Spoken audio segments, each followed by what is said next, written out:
As a chef and a winemaker, one of the favourite ingredients that I like to use in all of my cooking is, of course, wine. Now, over the next 2 or 3 weeks, we're going to be travelling around France looking for some of the best examples of wine that we can use in our cooking, but also so that we can show you how to make some amazing dishes using wine as a core product.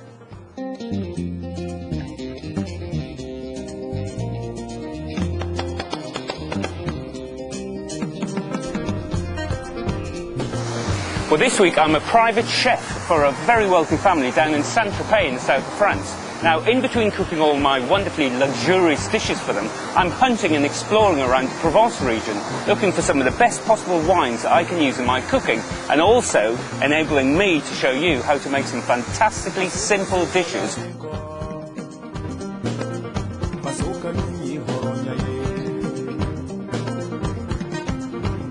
Well, you may be wondering why I am standing in the middle of a vineyard in the scorching midday sun, holding a bottle of wine and a glass. Well, the interesting producers and researchers of this television show thought it would be very exciting if I were to stand here and tell you a fascinating fact about food and wine. Well, here it is, the urban myth that a lot of people, including some really top chefs, go on about, is having white wine with white meat and red wine with red meat. Well, to me, that's a whole load of baloney, because it just doesn't work. One of the interesting and best meals that I've ever had happens to be a beautiful rare fillet steak and some Chardonnay wine, which is obviously white. And also, another perfect match that I find is salmon and Pinot Noir, which again is a red wine with a fish. So don't always believe those urban myths. The best thing to do is just to try it out for yourself and experiment.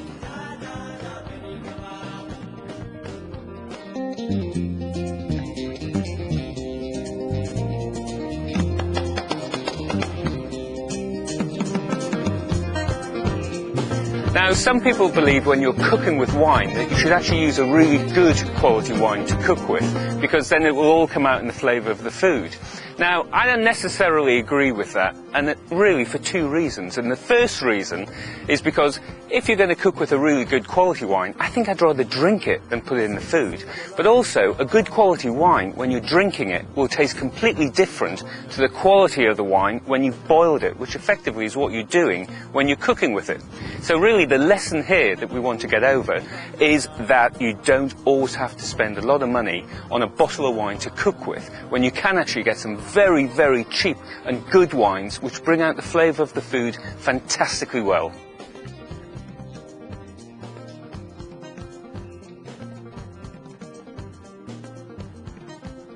Now, one of my favourite dishes to make with wine is, of course, the famous French coq au vin. Now, I was going to do that for you today, but I've been lucky enough to go out with a friend this morning doing some shooting, and I bagged myself a rabbit, a nice Provençal rabbit. So it's going to be a bit, I guess, like a rabbit au vin. Now, normally you'd be using a red wine with a coq au vin, but seeing as this programme's about experimentation and trying different things when you're cooking with wine, I'm going to actually use a white wine today. And seeing as we're down in Provence, I've got a great Luberon, which is the Charette Blanc grape, which is quite a melony, it's quite citric. You know, you've got the apples and pears in there, but I think it's going to be really good and bring out some of the fantastic flavours of this rabbit when it's got all the herbs in. So it's quite a simple recipe. So what we're going to do is we're just going to put some butter in, and then we are going to fry some shallots, some white onions. Now, the French white onions are a lot sweeter and nicer and a little bit easier to eat than the English onions. We've got some lardons, we've got some garlic, of course, because we love to put garlic in everything. We've got some lovely Provençal herbs, some mushrooms, and some carrots. Right, so first we're going to add the butter before we start putting in the rest of the ingredients. Now, this is good quality French butter, which you can't really replicate in England. And then the first thing to go in is, of course, the onions and the shallots.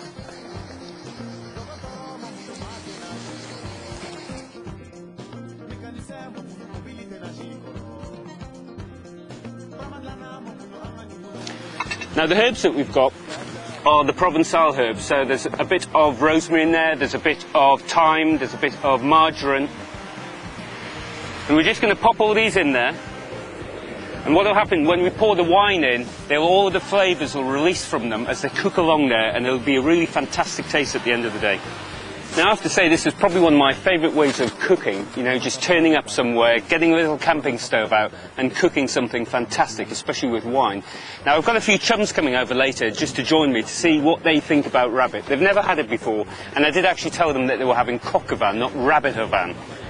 So now that's starting to cook really nicely. What I'm going to do now is add the rabbit, which is a bit I'm sure you've all been waiting for. So as it's a whole rabbit, what we have to do is we have to cut it up. And the best bits on the rabbit are obviously the back legs here and some of the belly here, just along there, and of course maybe a little bit on the front legs. So just with a pair of scissors, slowly cut through the bone and place the first bit in there.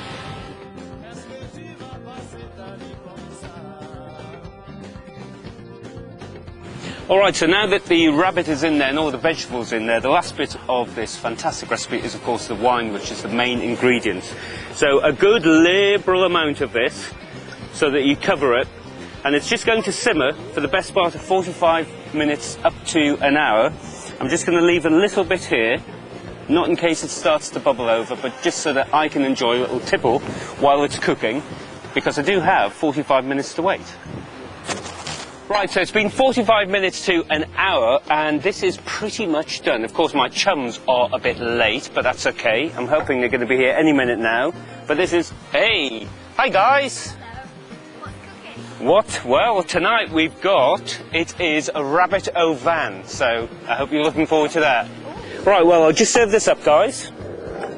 And then we are ready to rock and roll.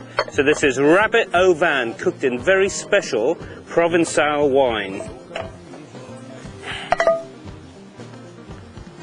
Right, okay, so now we're going to try this rabbit au vin. And what we've got is my two chums, who both of them have never had rabbit before, but I think they're both going to quite like it because it's in wine. Isn't that right? So let's just try a bit. There we go. Ladies first, I think. Ah, come on. Off you go. Just try some of that, Amber, and see what you think. That's really nice, the wine. Oh, everything goes well in wine. Right, my sir, let's try some for you. There we go. Let me take that plate for you.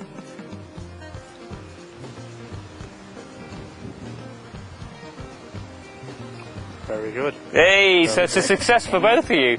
Well, there we go. We can just see how easy it is to make something which is actually quite different from different wines and different meats, and a reincarnation, really, of the classic coq au vin, but with rabbit and white wine.